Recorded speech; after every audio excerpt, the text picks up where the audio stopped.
Miami is one of the most expensive places to live, yet so many people are flocking to the Magic City to lock in any piece of real estate they can get their hands on. This, of course, leads to a lot of unanswered questions to those of you who are thinking of moving here, like just what type of real estate is available, and more importantly, what does my budget afford me? And this is the question I will attempt to try to answer in this video. The concept is simple. I will show you the type of real estate you can afford in accordance to your salary so you can see if it's worth it or not. And the way I'm going to determine this is by using the 30% rule, which states that you should look to spend no more than 30% of your gross income on your housing. Now, I do want to state that in today's video, I will focus strictly on rentals, seeing as most people who relocate from out of state look to rent for at least a year before they buy. I'm thinking about doing a second video showcasing on what you can afford to buy, which in many cases, as of right now, offers better value than the rental equivalent. But whether I make that video or not will depend on the engagement of this video. So if this is the type of content that you're interested in seeing more of, then let me know by clicking that thumbs up button. Oh, and don't forget to subscribe. You can do that as well because after all, it is free. Free 99. All right, let's get started with the first salary amount of $40,000, which if we use the 30% rule gives us an annual spend of $12,000 per year or $1,000 per month. At the time of recording this video, Miami had 4 properties available under $1,000, of which 2 of them are efficiencies, and I'm going to select the best out of the 4. So let me just show you which one I'm talking about. Okay, so this property that we see here looks like it's a freestanding building. I believe that it's attached probably to a bigger 1-bedroom unit or something like that because most people tend to just make a studio, but it is a studio, so I do want to preface with that.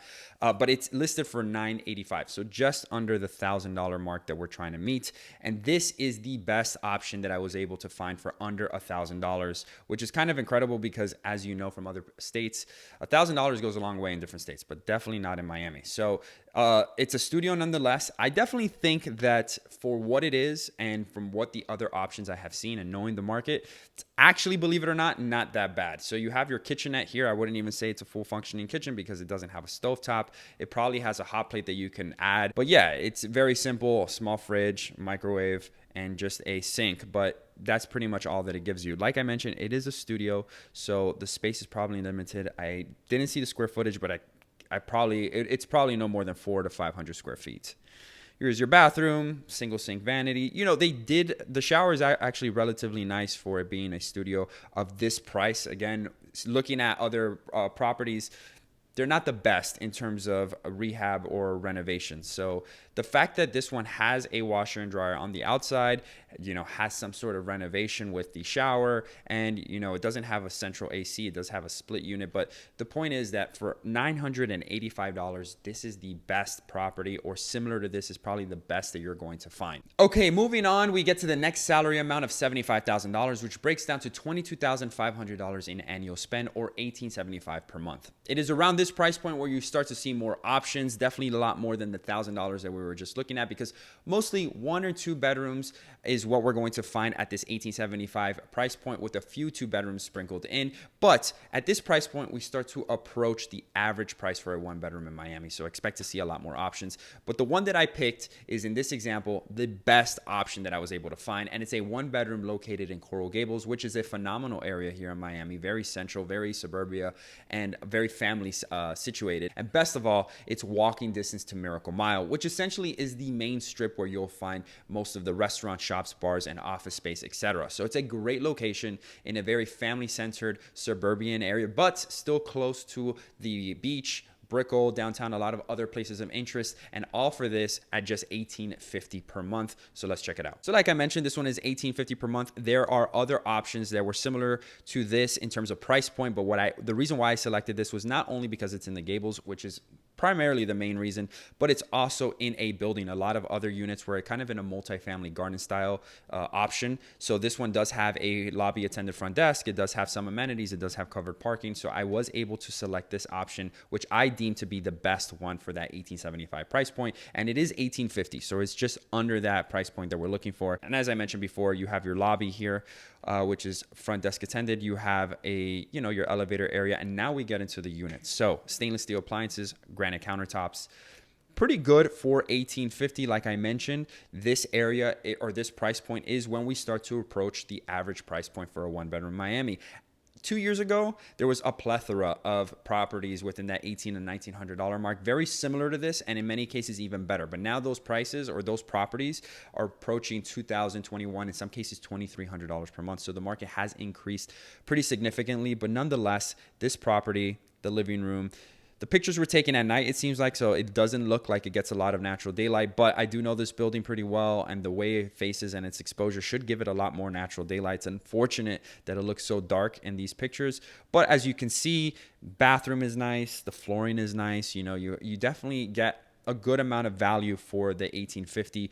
Best of all, I think that the value doesn't necessarily come from the apartment, which although is amazing, I think the value is definitely going to come from the location being in Coral Gables. You're very close to a lot of other places of interest, like I mentioned earlier, but the best of all is that you're in Miracle Mile, and I can't stress how important this area is because it's an area where a lot of people gather for social gatherings, and the fact that you are 5 to 10 minutes walking distance to all of this is probably the best value that you're going to get for this price. So next we have the salary amount of $100,000, which 30% is obviously $30,000 of housing spent for the year, or $2,500 per month. There was a time not too long ago where $2,500 in Miami got you a whole lot, and where the majority of 2 or 3 bedroom options can be found.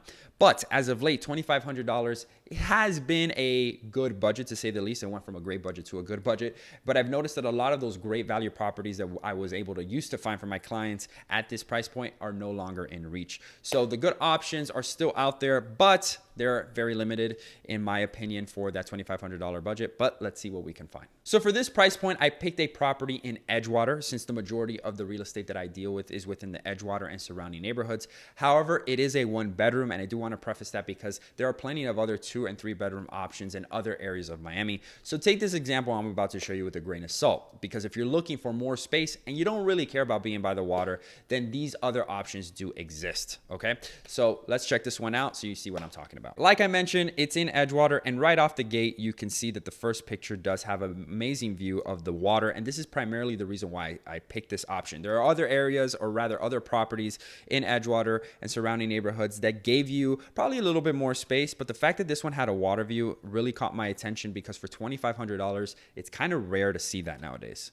So let's move forward. Again, small kitchen. I mean, it's not even considered, I don't see the stovetop, and this was one of the problems with this kitchen. I've been to this unit before, so I know that it has a stovetop. I don't know why it's not a reference in these pictures, but it looks like a kitchenette from this picture.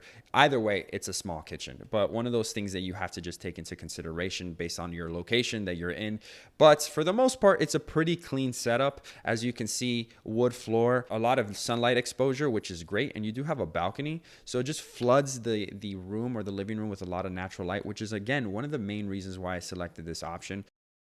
Perfect. You have a bathroom here, pretty simple stuff. Obviously, you have some amenities, a 1-car garage, and so there's definitely a lot of things within this building that are positives. Now, again, here's a fitness center, a small amenity, but the main thing is the location, and the main thing, of course, is the view, which again, I do think that for $2,500, if you want to be in this area, this is probably the best option that you're going to get for this price point if you need a water view and if you want to be in this area. Again, there are other prices or other properties probably a little bit lower that are going to be a little bit west of here with no water view, but probably more space, maybe a little bit more of a modern building, and those things are going to be just taken into consideration that depending on your preference. Now, I do want to say that although I use the 30% rule in all these examples, I do know that in real life this may not be possible. In actuality, residents who live in Miami on average use closer to 42% of their income for housing, but I did want to show you some realistic options for those of you who are trying to stay in a more conservative budget or more conservative housing spend. But of course, this is all going to vary case by case. So if you like the content, give this video a thumbs up. If you like me, subscribe to the channel, and if you like Miami real estate, then click that notification bell. As always, guys, I'll see you in next week's video. Take care and God bless.